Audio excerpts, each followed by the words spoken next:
Assalamualaikum warahmatullahi wabarakatuh. Selamat pagi, selamat siang, dan selamat petang. Om Swastiastu, Namo Buddhaya, salam sejahtera dan salam kebajikan, salam sehat dan salam sukses untuk kita semua.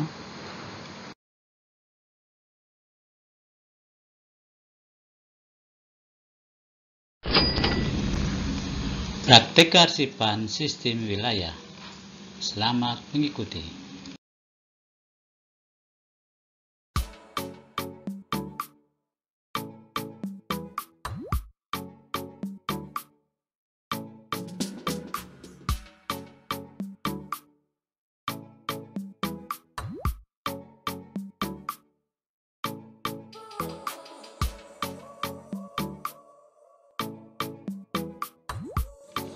Kearsipan sistem wilayah adalah sistem penyimpanan dan penemuan kembali arsip yang disusun berdasarkan pengelompokan nama tempat. Nah, nama tempat itu sendiri bisa berupa nama kota, nama negara, maupun nama-nama wilayah yang dibuat secara khusus. Pada sistem wilayah biasa digunakan untuk yang pertama adalah organisasi atau perusahaan yang memiliki tempat usaha di berbagai daerah atau cabang. Dan yang kedua, organisasi atau perusahaan yang memiliki usaha terkait dengan lokasi perusahaannya. Misalnya terkait dengan customer atau pelanggan. Dan yang ketiga, instansi pemerintah yang melayani masyarakat berdasarkan kewilayahan. Dan yang keempat adalah biasa digunakan pada perusahaan ekspor-impor yang terkait dengan kegiatan perdagangan di berbagai negara. Demikianlah untuk pengertian dari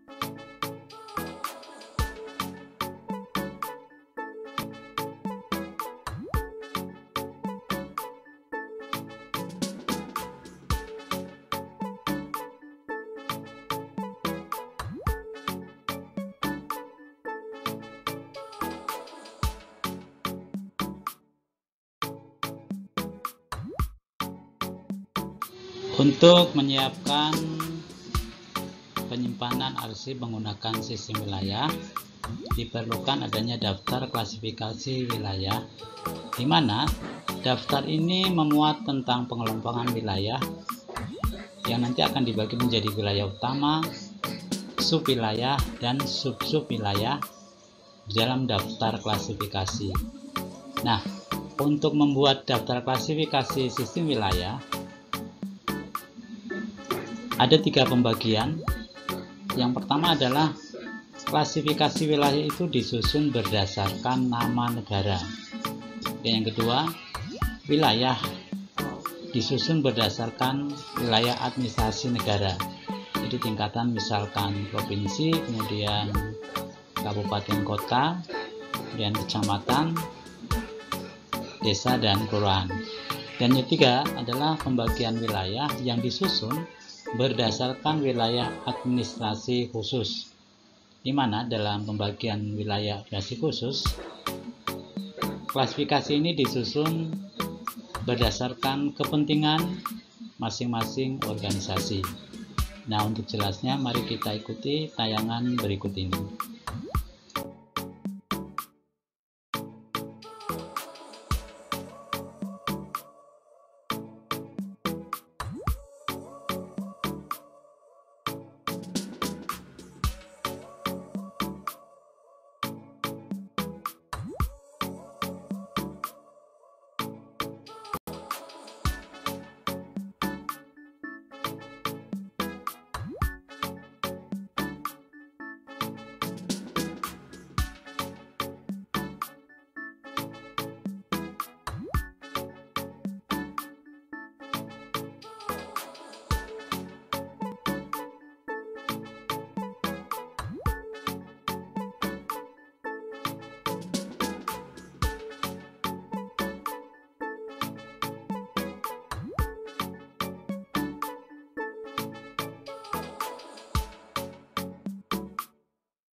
Penyusunan daftar klasifikasi sistem wilayah seperti halnya membuat daftar klasifikasi pada sistem kearsipan yang lain dibagi menjadi 3 bagian. Yang pertama adalah pokok masalah atau wilayah utama, yang mana ini nanti akan menjadi kode laci. Kemudian yang kedua sub masalah atau sub wilayah, yang nanti akan digunakan menjadi kode guide. Dan yang ketiga adalah sub wilayah, yang mana ini nanti juga akan dijadikan sebagai kode folder. Untuk jelasnya di bawah ini kami sertakan contoh daftar klasifikasi arsip sistem wilayah.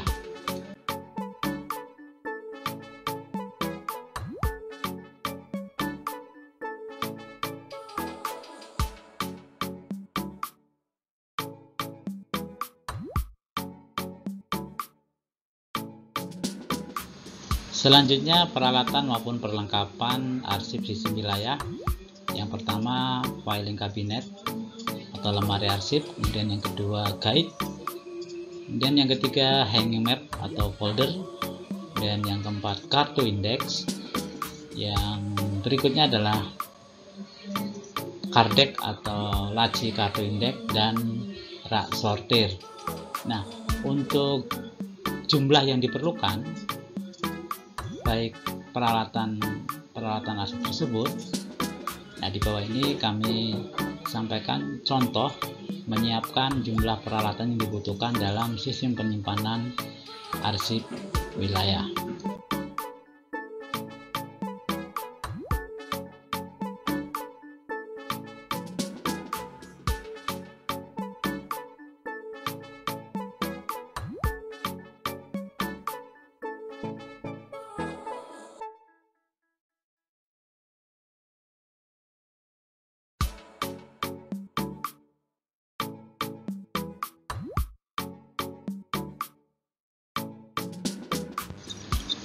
Baiklah sahabat Babitono, para bapak ibu guru dan para siswa serta para pemerhati kearsipan, selanjutnya kami sampaikan prosedur penyimpanan arsip menggunakan sistem wilayah. Seperti halnya pada sistem-sistem yang lain, bahwa ada 5 langkah di dalam penyimpanan. Yang pertama memeriksa berkas, kemudian mengindeks, yang ketiga mengkode, yang keempat menyortir, yang terakhir kelima adalah menyimpan atau penempatan arsip dalam tempat penyimpanan. Nah, dalam sistem wilayah, langkah-langkah yang dilakukan yang pertama adalah memeriksa berkas. Setiap arsip yang akan disimpan, dicek apakah arsip tersebut sudah diberikan tanda siap simpan atau dikenal dengan release mark yang berupa cap arsip ataupun file atau cap simpan atau cap det. Setelah arsip siap untuk disimpan, yang kedua adalah melakukan indeks atau mengindeks, menentukan kata tangkap atau judul arsip. Nah, dalam klasifikasi wilayah, maka kita tentukan judul arsip tersebut, kemudian dicocokkan dengan daftar klasifikasi wilayah yang dibuat.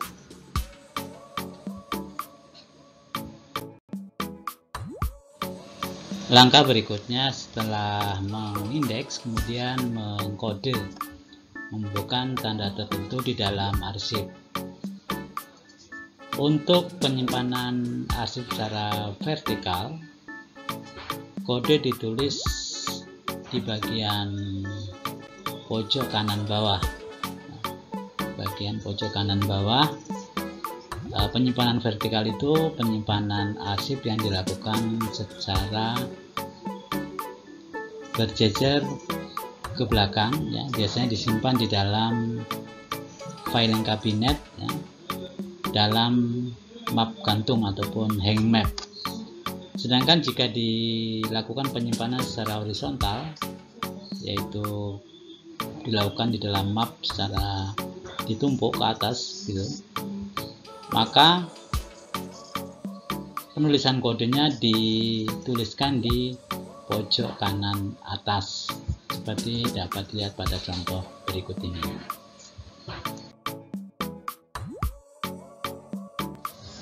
Nah, ini adalah gambaran bagaimana sebuah arsip itu akan kita simpan ya.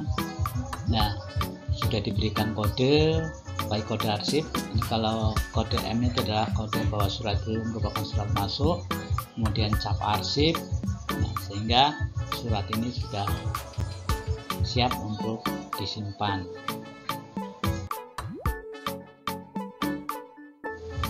Langkah berikutnya disortir atau menggolongkan atau mengelompokkan surat-surat berdasarkan kode. Biasanya kalau praktek itu kan soal itu kodenya bermacam-macam ya. Maka kita sortir, kita urutkan. Nah, kalau sudah urut sesuai dengan kodenya, selanjutnya kita tempatkan, yaitu menempatkan berkas arsip pada penyimpanan baik folder maupun filing kabinet dengan benar sesuai dengan kode yang telah ditetapkan. Nah, demikianlah untuk tahapan-tahapan di dalam penyimpanan menggunakan nomor terminal digit.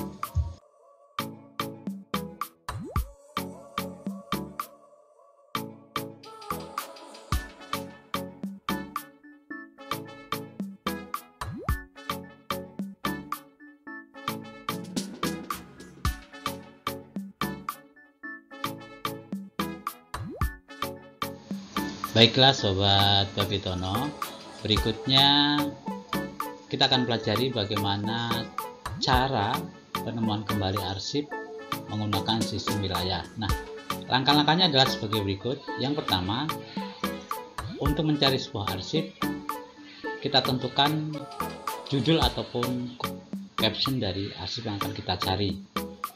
Contohnya nih, misalnya Babitono ingin meminjam arsip data kepegawaian Kelurahan Babatan, Kecamatan Wiyung, Surabaya. Nah, setelah kita indeks, ya, judulnya ketemu Babatan, Kecamatan Wiyung, Surabaya. Lantas kita cocokkan nih dengan daftar klasifikasi yang ada. Ternyata surat tersebut berkode J.11.5. Nah, setelah kode surat ditemukan, maka kita akan mencari arsip yang dipinjam, di mana arsip tersebut disimpan pada laci J Surabaya di belakang guide berkode J11 Kecamatan Wiyung dan di dalam folder berkode J.11.5 Kelurahan Babatan. Lantas kita menuju ke tempat penyimpanan, kemudian ambil arsip yang akan kita pinjam, catat dalam lembar pon pinjam arsip dalam rangkap 3, kemudian sebagai pengganti arsip yang dipinjam, lembar pon pinjam arsip kita letakkan pada tempat arsip yang dipinjam tersebut, kemudian lembar kedua diberikan kepada peminjam, dan lembar yang ketiga kita simpan dalam declare file atau kotak kartu pinjam arsip.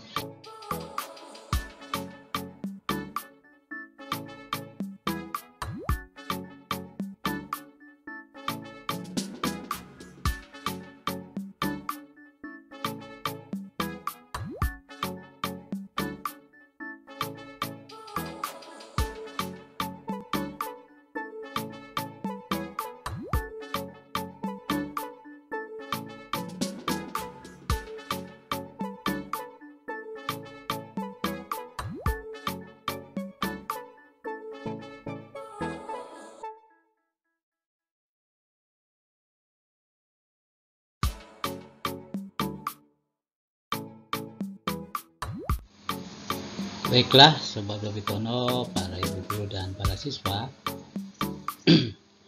berikutnya adalah kita akan mempraktekkan penyimpanan arsip menggunakan sistem wilayah. Nah, langkah-langkah kerja yang dilakukan pada saat kita praktek, seperti misalnya pada praktik mengerjakan job sheet ataupun praktik pada ujian kompetensi kalian, langkah yang kita lakukan yang pertama adalah pahami perintah dalam soal. Jadi, para siswa pahami betul perintah mengerjakan soal. cek kelengkapan soalnya, cek perlengkapannya, durasi waktunya. Nah, segala sesuatu yang diperlukan di dalam pengerjaan soal sudah lengkap, maka baru kita melakukan langkah yang kedua, yaitu memberikan cap arsip atau tanda siap simpan yang menandakan bahwa arsip-arsip tersebut siap untuk disimpan.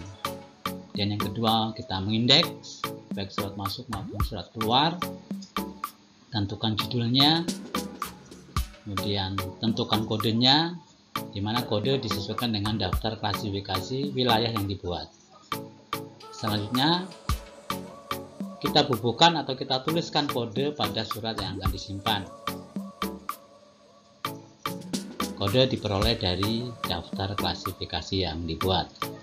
Setelah semua surat diberikan kode, langkah berikutnya adalah menyortir atau menggolongkan surat sesuai dengan kode arsipnya. Jadi yang berkode sama kita jadikan satu. Nah, setelah penyortiran selesai, langkah berikutnya adalah menyiapkan dan menempatkan arsip ke dalam folder, guide, dan laci sesuai dengan kodenya. Nah, demikianlah untuk penyimpanan. Nah, langkah penyimpanan arsip menggunakan sistem wilayah. Untuk lebih jelasnya, mari kita simak ilustrasi penyimpanan pada bagian berikut ini.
Terima kasih, jangan lupa untuk like, subscribe, dan share.